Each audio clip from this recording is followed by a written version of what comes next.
마누라 그리고 자식 빼고 다 바꿔. 늘 위기를 기회로서 타개하는 기업이었습니다.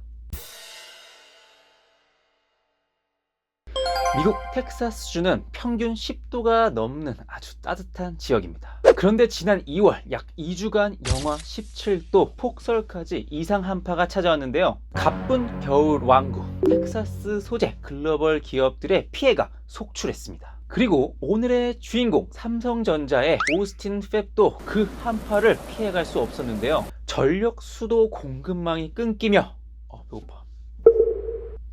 전력 수도 공급망이 끊기며 공장 전면 가동 중단. 그 손실 예상치가 무려 4천억 원이나 된다고 합니다. 4천억 원. 우울한 소식이 이뿐만이 아닙니다. 10만 전자에 날아든 세계의 화살. 비싼 스마트폰은 애플에 밀렸다고 하고요. 싼 것은 중국에 밀렸다고 하네요. 29년 세계 1위의 신화 메모리 반도체도 그 기술력에 있어서 세계 최초 타이틀을 미국 마이크론에 빼앗겼다고 하고요. 이재용 부회장님 총수부재 이슈는 말할 것도 없고요. 그럼에도 불구하고 여전히 우리나라의 자랑스러운 1위 기업 삼성전자. 반도체에서 빵꾸가 나면 모바일, 가전에서 실적을 견인하고요. 삼전에서 가장 중차대한 사업입니다. 반도체 위탁 생산, 파운드리. 2030년까지 총 133조를 쏟아 붓는다고 합니다. 아시아 최대 기업 도요타 시총의 2배. 우리나라의 자랑스러운 삼성전자. 과연 다니기에도 좋은 회사일까요? 지원할까 말까?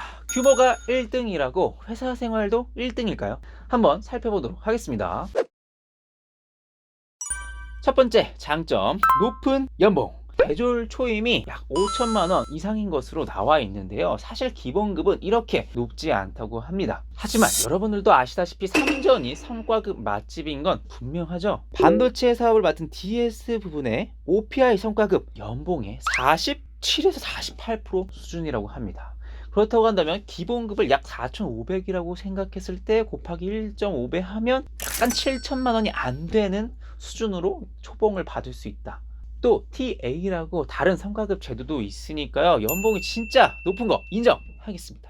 네, 그리고 또 다른 장점, 무슨 회사 다니냐고 물어보면 답하기가 쉬움. 네, 맞습니다. 브랜드 파워, 기업 인지도 이거 정말 무시할 수가 없습니다. 주변의 인정, 시선에 대한 고려도가 높은 분이라면 정말 이만한 기업이 우리나라엔 없을 것입니다. 네, 그리고 더해서 밥이 맛있다. 사내 식당이 있는데 맛있는 밥이 삼시세끼로 무료로 제공된다고 합니다. 직장을 다녀보시면요, 이것이 정말 엄청나게 큰 장점이라는 거 여러분들이 나중에 체감하실 겁니다. 네, 이제 단점도 말씀드리겠습니다. 워라밸이 없다. 괜히 돈을 많이 받는 게 아니겠죠. 기업의 위치, 서울의 지역에 위치한다. 수원, 평택과 같이 서울의 지역에서 여러분들께서 근무하시게 될 거니까요. 이러한 것들이 충분히 단점으로 여겨지실 지원자들 있다고 생각을 합니다. 네, 그렇다고 한다면 바로 이제 공고로 넘어가도록 하겠습니다.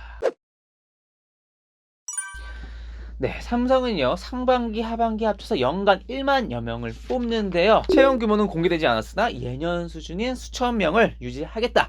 역시나 삼성전자는 취준생들의 구세주. 3급 신입사원 채용입니다. CEIM 부분, DS 부분에서 모집을 하고 있고, 모집 전공을 보시면 직무 소개 참조가 있습니다. 여기 굉장히 자세히 나와 있으니까 여러분들 이 파일을 꼭 확인하시고 지원하실 것을 추천드리도록 하겠습니다. 서류는요 22일 마감이고요. 온라인 인적성을 4월에서 5월 중으로 보시고 원데이 면접 이후에 최종 합격하시는 시스템이 되겠습니다. 채용 전환형 인턴도 아니에요. 바로 신입입니다. 네, 가장 중요한 합격 꿀팁. 네, 사실 제가 삼성전자 관련된 영상을 굉장히 많이 올렸습니다. 그래서 오늘 영상 같은 경우에는 그간 말씀드리지 않았던 최근에 가장 통용될 수 있는 이야기에 대해서 여러분들에게 꿀팁을 전달드리고자 하는데요. 다만 여러분들께서 유의하셔야 할 것은 삼성전자의 각 사업부가 웬만한 대기업 하나보다 크기 때문에, 그리고 사업 반경도 굉장히 방대하고 그 안에 직무도 굉장히 많기 때문에 모든 사람에게 적용되긴 어려운 합격 꿀팁일 수 있다. 하지만 매크로적인 삼성전자의 고민, 삼성전자에서 선호하는 인재상을 말씀드림과 동시에 합격 꿀팁을 전달드리도록 할 테니까요. 고려하시고 한번 들어보시면 되겠습니다. 첫 번째, 팬심 공략. 삼성전자는요 현 밀레니얼 세대를 넘어 향후 10년 뒤 구매력을 갖추고 등장할 Z세대들을 본인들의 팬으로 삼고자 늘 고심 중이라고 하는데요. 마치 테슬라와 애플이 보여줬던 것처럼 지속적인 이익 확보를 위해선 원타임 셀링이 아니라 소비자가 삼성전자라는 브랜드의 팬이 되어야 가능한 일일 것이다. 이런 발상에서 시작된 고민인데요. 사실 여러분들도 앱등이, 태맨이라는 말을 들어보신 적은 많겠지만 겔등이, 삼맨 이런 얘기를 들어본 적은 잘 없잖아요. 팬이라는 건 그 회사가 제시한 미래와 비전에 공감하는 사람들이고 그 공감을 유발해야만 삼성전자가 앞으로도 존속 가능할 텐데요. 이제 TV와 스마트폰은 사양산업이라고 합니다. 그렇다고 한다면 여러분들께서는 삼성전자를 향후 먹여 살릴 신제품들에 대해서 고민을 하셔야 한다는 얘기인데요. 삼성전자의 장점은 뭘까? 장점이 있다면 그 장점이 앞으로 향후 Z세대들에게 먹힐 수 있을까? 아니라면 삼성전자는 어떻게 변화해야 할까? 이런 것들을 본인만의 답변으로 고민하신다면 자소서 1번 문항뿐 아니라 면접에서도 큰 도움이 될 수 있는 부분이라 확신합니다.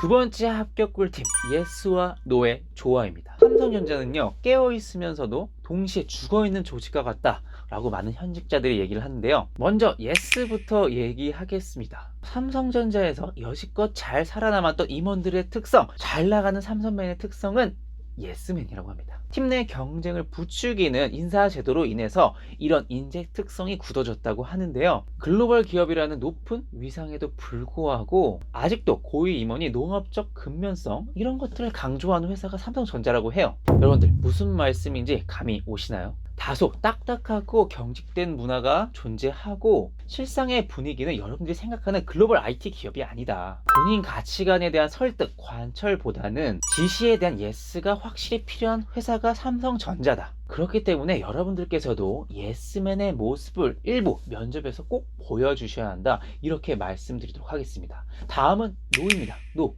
이게 약간 동전의 양면인 것이 그럼에도 불구하고 여러분들께서 맞닥뜨릴 임원들 그리고 부장급 이상의 직원들은 어찌 보면 신입들에게 기대하는 건 본인들에게 없는 샤프한 감각이라고 합니다. 향후 미래의 기술, 제품에 대한 인사이트 등 본인만의 뷰, 논리가 있는 지원자를 선호한다는 건데요. 마치 어디서 외워온 걸 줄줄 외워 답변하는 지원자들보다는 해당 이슈에 대해 깊이 고민해본 자, 자기 것으로 승화시킨 지원자를 답변으로서 꿰뚫어보고 이를 긍정적으로 평가한다는 이야기겠죠. 요약하면 이런 얘기입니다. 본인들이 시키는 일은 충실히 잘 해내야 하고요. 그 이외의 것엔 논리를 갖춘 본인만의 인사이트가 있는 곤조가 있는 지원자를 선호한다. 여러분들께서는 이 점을 자소서와 면접에서 정말 예스와 노 사이에서 줄타기 하듯 자소서와 면접 풀어감에 있어서 잘 줄타기를 해야 한다. 이렇게 말씀드리면서 오늘의 합격 꿀팁 마치도록 하겠습니다.